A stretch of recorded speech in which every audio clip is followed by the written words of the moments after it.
Well, so essentially, we're having an inflationary crisis, and it's hitting developed markets for the first time in decades. I mean, developing countries go through this regularly, at least many of them do. And now it's hitting developed countries across the board, some harder than others, especially Europe, less so Japan, but really across the board. And because that's mainly because commodities are a global market, and that's a big driver what's causing this, as well as supply chains. And, whereas last year we were in this pure inflationary phase, now we're kind of in the central bank counterattack phase where, they kept saying it was transitory. They kept saying, don't worry about it. This will be, there's base effects and things like that. And some of the base effects were real, but they were sugarcoating the type of inflation that we were actually getting and probably about to get. And because they weren't acknowledging how much new currency supply was created in a short period of time compared to real world constraints around commodities and logistics and things like that. And so now we've added a Russian war to the mix, right? So that further makes it challenging to, optimize commodities where they need to be. And then we also have very draconian Chinese lockdowns, very large percentage of the population. And that's the manufacturing hub of the world and the shipping hub of the world. And so that kind of gums up the supply chain problems. And so we both have limitations in the real world side while also having a lot of currency having been created. And so now we're seeing the inflation roll through the system. And it's particularly getting bad in Europe, but it's bad, throughout the world at this point. And so now central banks have their credibility threatened, where they said it was transitory. It's far higher and less transitory than they kind of sold the idea would be. And so now they're in the phase where they're trying to tighten policy, but the whole point is that unlike, say, the 70s, there's so much debt in the system that trying to tighten policy is kind of this temporary thing where they want to act like they can stabilize this whole thing. We can get back to positive real rates. We can totally normalize this. But the problem is that the only way for the central bank to push back on inflation is to reduce demand. They can't print oil. They can't print copper. They can't print chips. They can't, just magically create new pipelines and get all that stuff where it needs to be. And so they say, okay, there's a supply side constraint. We have high inflation. If we reduce demand, we can take the edge off prices. But what is a reduction in demand? It's a recession, right? And so right now, inflation is very politically unpopular, but you can bet that if you were to reduce demand and increase unemployment, you'd have different types of things that are unpopular, right? That would also be unpopular. And I think that at the very core of it, there's two main problems. One is we've underinvested in energy in multiple ways for several years. And so there's just not enough energy and it doesn't get easily to where it needs to go. So that's number one.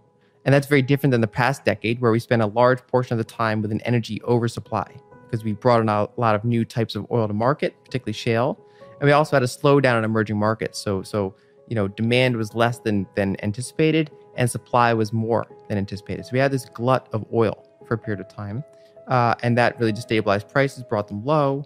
That's good for some industries, obviously bad for the producers. But now, due to the combination of nobody wanting to invest in that because the prices were so low and because of ESG concerns and things like that, there's been underinvestment. And we've kind of drawn forward a lot of the benefits we got from shale, right? So that rapid increase in shale can't just keep continuing the way it was, right? There's only so much shale oil that's available. It has very fast decline rates. It requires constant capital injection. So now we're in this phase where we don't really have enough energy. And it also doesn't get to where it needs to be. And so that's just a constraint. And that takes time to work through. The market forces have to work through that and find new energy to bring the market, different types of energy. And of course, the other one is the whole supply chain. So for the past 10, 20, 25, 30 years, we've had this period of persistent globalization where, we're finding these big pockets of labor throughout the world that were previously relatively unused in the global market sense and optimizing that, or geographic arbitrage, where you say, okay, so instead of having this expensive factory in, Detroit, we'll go ahead and move it to China, right? And so you arbitrage that labor cost difference. And we've had that pressure for, really for 25 years now, especially the Chinese part of it. And, in some ways it's been longer than that, but really that past 20, 25 year period has been very aggressive in terms of how much globalization's happened. And that's been a very disinflationary force.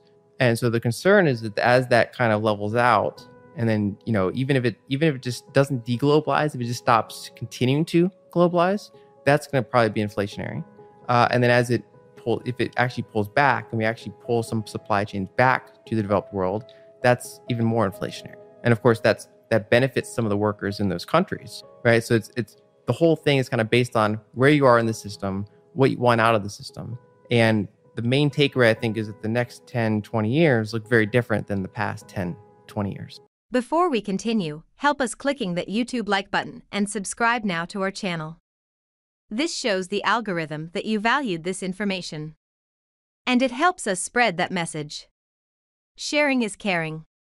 And now, let's continue. I have bad news for you. If you're not rich by now, you're screwed. And if you're in debt, you're even double screwed. How so, you might wonder? Well, the sad truth is that you're working your whole life to make someone else rich. The mega corporations, the banks, the politicians, everyone is getting richer. They get your money. And what is even worse, they get your time, they get your life. You are not even in a rat race, you're in a financial prison. But what could a solution for you look like? Honestly, I don't know, but I know what a solution for me would look like. It's very simple. I use whatever money I have and I multiply it with 1,000. This could make my life much easier and probably yours as well. If you have $1,000 available and multiply this with 1,000, I believe that this could solve some financial issue for the one or the other. Of course, if you're ugly, you would have to multiply it with much more than 1,000. My name is Markus Dahn, and this is what I decided to do. I decided to 1000x my money. This is not a joke. I know what you may be thinking. What is this guy talking about?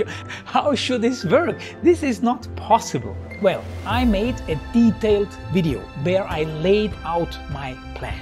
And some clever folks might even want to look at this plan and copy it and do exactly what I do. This is just a little hint on the side.